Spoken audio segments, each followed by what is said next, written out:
সকলে আমার প্রীতি ও শুভেচ্ছা নেবেন, আশা করি ভালো আছেন। সেনাপ্রধান জাতির পিতা হিসেবে দায়িত্ব নিলে ইমরান খান সহ সবাই মুক্তি পাবে। মুক্তি পেলে ইমরান খান সেনাবাহিনীর সঙ্গে কোনো ধরনের দ্বন্দ্বে জড়াবে না বলে জানিয়েছে পাকিস্তান তেহরিকে ইনসাফের মুখপাত্র জুলফিকার বুখারী। গত বুধবার বার্তা সংস্থান রয়টার্সকে দেওয়া সাক্ষাৎকারে তিনি এমন কথা বলেন। এর আগের দিন ইমরানকে হাসপাতালে নেওয়ার নির্দেশ দেয় পাকিস্তানের সুপ্রিম কোর্ট।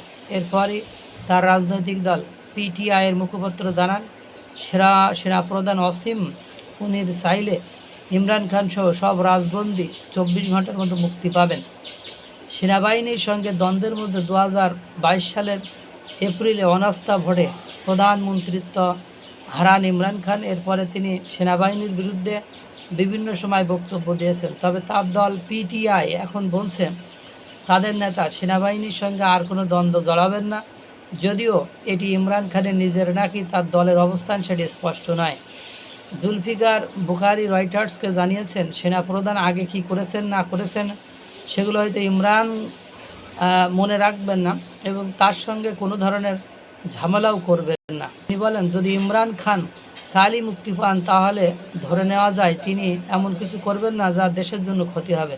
তার মানে এই নয় যে তিনি সেনাবাহিনী বা সেনাপ্রধানের সঙ্গে কোনো দ্বন্দ্ব জড়াবেন।